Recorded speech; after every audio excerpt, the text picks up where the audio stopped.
कि अभी तुम्हारी बीजेपी की सरकार है तो मंदिर बन गया, जब हमारी आएगी तो तख्ता पलट कर देंगे और मंदिर भी वहां से हटा दिया। ये जो यहाँ पर आपको दिख रहे हैं ना, ये जो यहाँ पर आपको दिख रहे हैं ना, ये अब कांग्रेस का जमाना नहीं है। 82.7% लोगों को चीर करके अगर राम मंदिर औकात है 14% को तोड़ने की तो तोड़ के दिखाए, तोड़ के दिखाए इसे।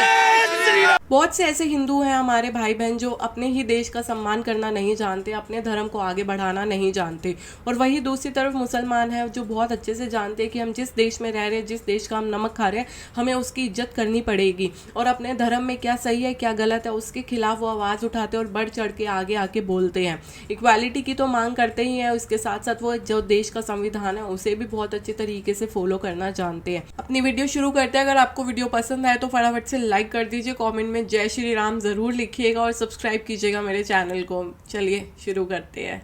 बहुत अच्छा महसूस कर रही हूँ। देखिए, हम भगवान को चुने, सहन होता है, समझ में भी आता है, लेकिन भगवान ने हमारे भारत के प्रधानमंत्री को चुना, ये बहुत बड़ी बात है। मोदी जी को चुना, ये बहुत बड़ी बात है कि 1993 के संघर्ष से 2024 में अब जाकर के जो आस्था थी, जो विश्वास था, जो सपना था, वो पूरा होने जा रहा है। राम राज होने जा रहा है और अब तो राम जी वहां पर आ भी चुके हैं, विराजमान हो भी चुके हैं।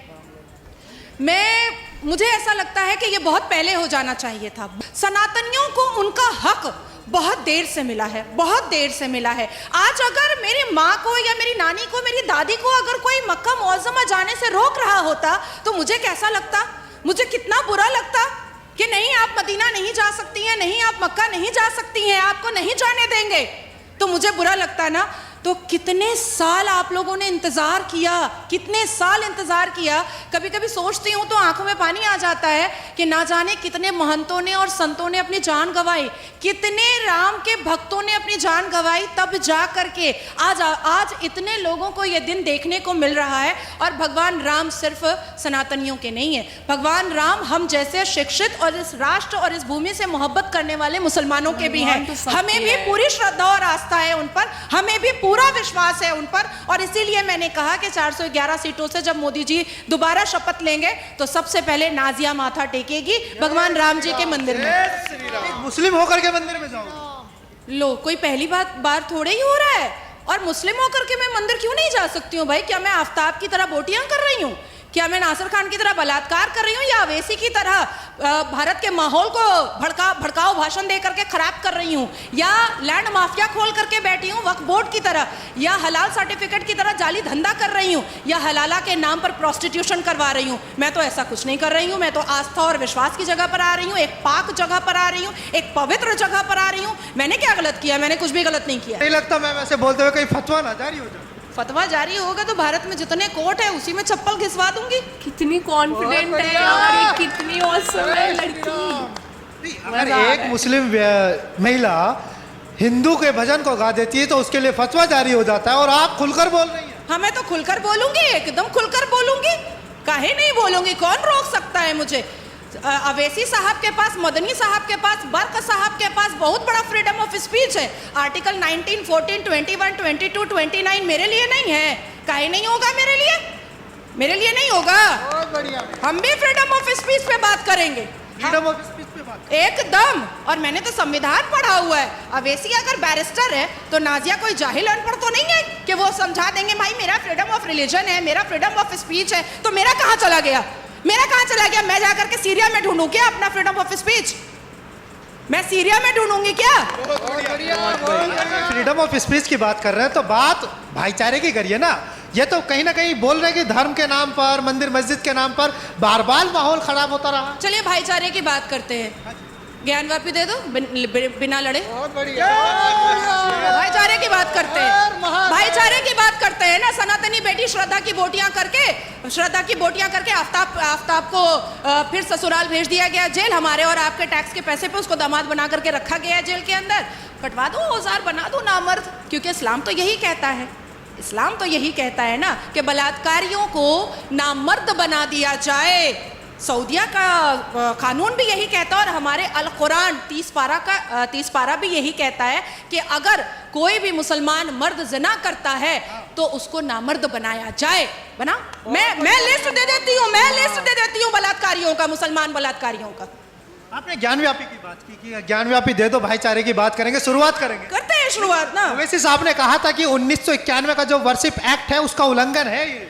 क्यों वहां पर पूजा नहीं हो रही थी? 1717 से वहां पर पूजा हो रही है। जयपुर के महाराजा जी ने जब वहां पर चबूतरा बनवाया था, चौकी रखी थी, वहां से लेकर के 1858 में पहला मुकदमा दायर हुआ था। 1885 में फैजाबाद कोर्ट में सीरियल नंबर 68 केस गया था और उसके बाद से लेकर के सर्वोच्च न्यायपालिका में जब 2 डेकेड लड़ाई निर्मोही अखाड़ा के साथ और वीएचपी के साथ जब हो रही थी तो ये लोग क्या अपने मुंह में लेमन जूस लेकर बैठे थे? All India Muslim personal law board लड़ करके क्यों नहीं जीते? लड़ करके क्यों नहीं जीते? सबूतों के आधार पर क्यों नहीं? चारिया जी ने 441 वेदों और ग्रंथों के सबूत रखे थे मुसलमान जज के सामने, तब उसको क्यों नहीं काट पाए? अरे भाई, लीगल भी आप जीते हैं, धार्मिक भी आप जीते हैं और इमोशनली भी आप जीते हैं। तीनों आधार पर आपकी जीत हुई है। तो अब इसमें क्या हम लोग क्या बोल सकते हैं? और अवैसी साहब जो बोल रहे हैं वो अपना टीआरपी बनाने के लिए, माहौल गर्म करने के लिए ये सब बोलते रहता है। खुद बैरिस्टर है, 5 मुसलमान भी बैरिस्टर नहीं बना पाया, 5 मुसलमान भी बैरिस्टर नहीं बना पाया। लेकिन मैम, एक तरफ जहां राम के नाम पर राजनीति तो दशकों से होती आई, लेकिन अब सीधा सीधा आरोप लग रहा है कि बीजेपी जो है एक पॉलिटिकल इवेंट ऑर्गेनाइज कर रही है, ये कोई आस्था वास्ता का प्रोग्राम नहीं है। तो फिर अवैसी भी नमाज बिछा करके नमाज जो है अपने सियासत के फायदे के लिए ही पढ़ता होगा, उसी के लिए पढ़ता होगा। धार्मिक अगर किसी के धर्म को हम उंगलियां उठाएंगे तो हमारे धर्म पर भी तो उंगलियां उठेंगी ना। आप लोग बहुत शरीफ आदमी लोग हो, सनातनी बहुत टॉलरेंस है, बड़ा बर्दाश्त है आप लोगों के अंदर। सही सुनो, बताया कौन बता रहा है? आमिर खान ने कहा था ना कि इस देश में इंटॉलरेंस बढ़ गया है, डर लगता है।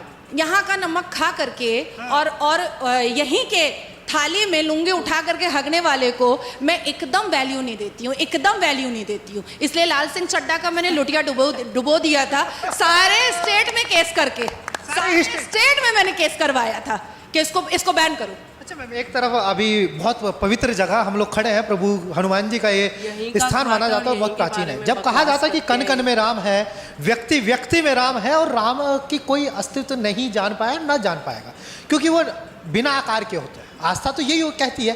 तो फिर जब रोम में राम है तो इतना पैसा लगा करके एक भव्य मंदिर बनाने की क्या आवश्यकता थी? लोग कह रहे हैं कि एक अच्छा हॉस्पिटल बन जाता राम के नाम पर, एक अच्छा विश्वविद्यालय बन जाता तो लोगों के लिए फायदा होता ना। कौन सी मस्जिद जो है वो हॉस्पिटल और यूनिवर्सिटी खोल रही है? कोई मस्जिद खोली है क्या? तो कहीं से तो शुरुआत करनी पड़ेगी।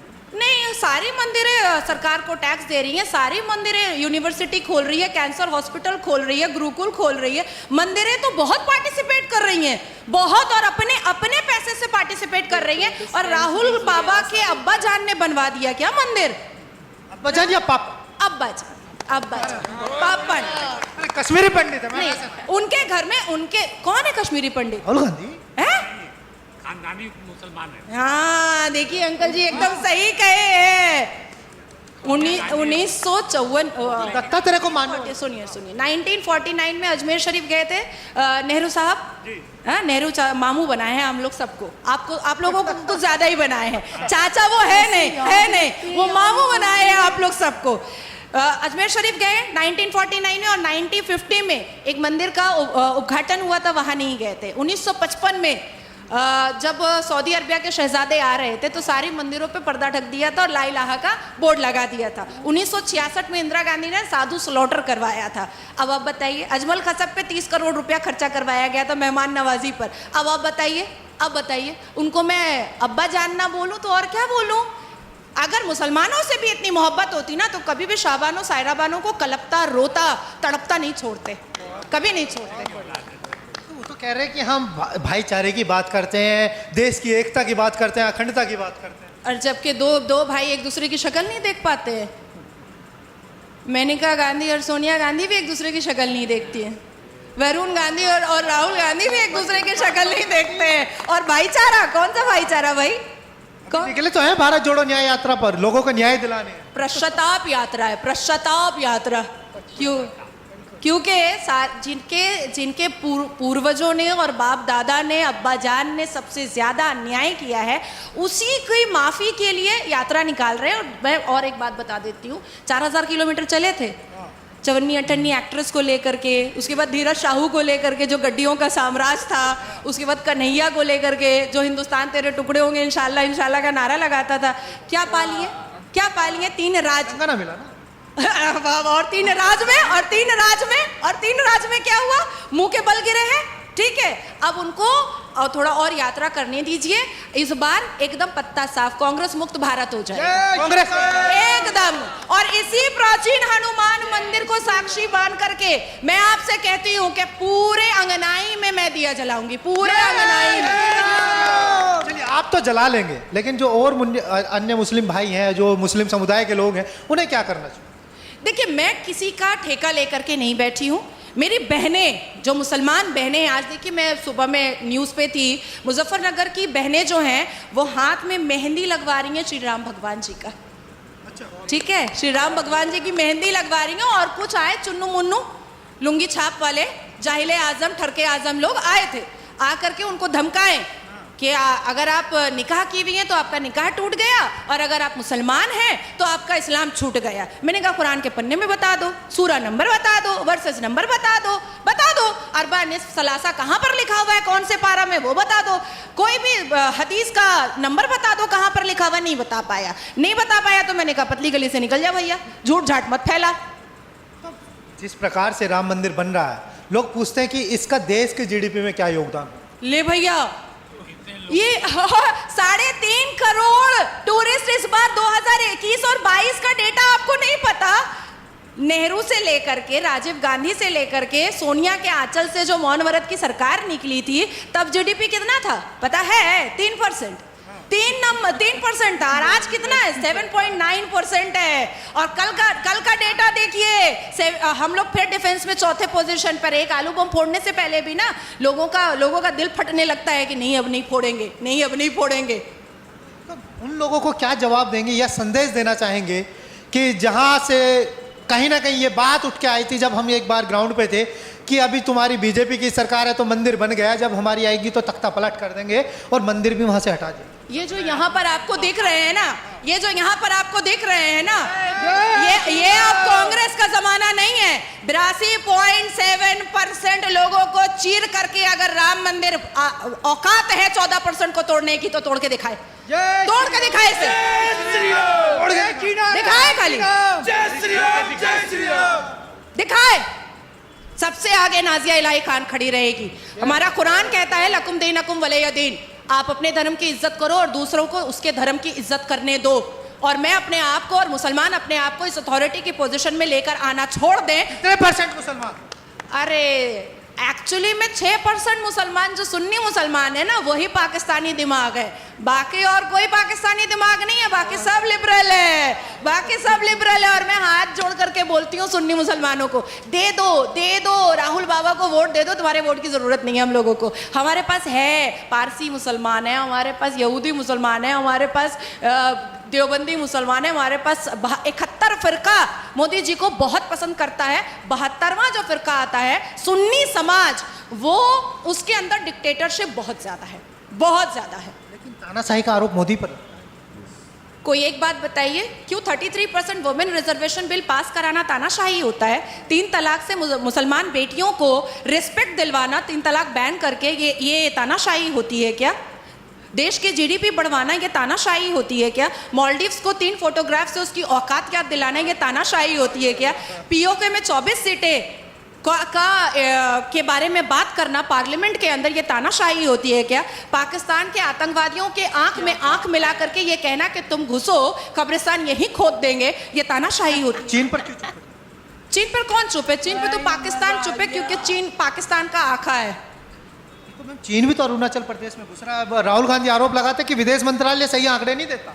देखिए, कहीं राहुल गांधी तो नहीं घुसा रहा अपने पॉकेट में रख करके, क्योंकि काफी प्रूफ मेरे पास है। प्रूफ है, वक्त आने पर निकालूंगी ना, वक्त आने पर निकालेंगे। एकदम। बहुत बहुत थैंक यू।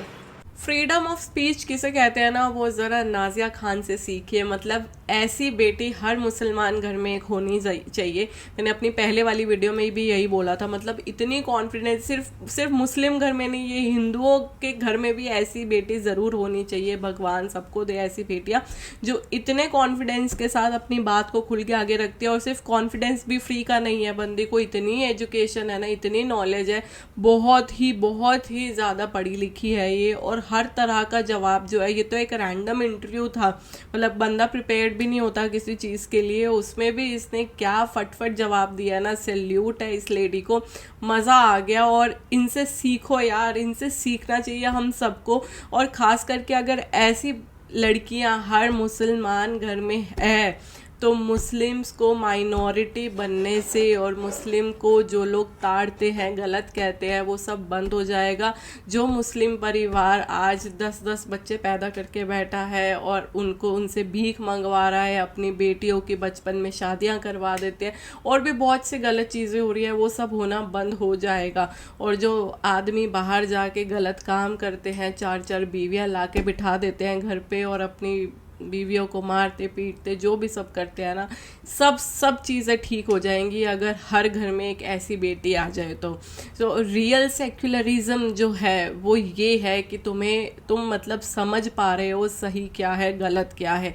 कोई अंधभक्त नहीं है अपने धर्म का, कोई आंख बंद करके अपने धर्म को नहीं फॉलो कर रहा है। हर किसी को पता है हमारे धर्म में क्या सही है, हमें क्या मानना है और क्या नहीं मानना। और वो सबसे बड़ा एग्जाम्पल इस लेडी ने दिखाया। बहुत से ऐसे हिंदू हैं जो अपने धर्म की रक्षा नहीं कर पाते। जैसे मैंने वीडियो के स्टार्टिंग में बोला, वो उनको सनातन धर्म से प्यार ही नहीं है, उससे भागते हैं। वो यहाँ से भाग रहे हैं, मोदी को पछाड़ रहे हैं, मोदी के बारे में गलत बोलते हैं, गालियाँ देते हैं, क्यों मंदिर बन गया, यहाँ पे कुछ और बन सकता था। और ये मुसलमान होके सनातन को इज्जत करना जानती है, सनातन को पसंद करती है और समझती है कि इस चीज़ की क्या वैल्यू है। जैसे इन्होंने भी बताया कि बहुत से मुस्लिम्स हैं जो हिंदू धर्म को पसंद करते हैं, जो भारत में रह के भारत को पसंद करते हैं, मोदी जी को पसंद करते हैं, और वो हैं असली लिबरल मुस्लिम्स जो यहाँ पे रह के यहाँ की वैल्यू समझते हैं।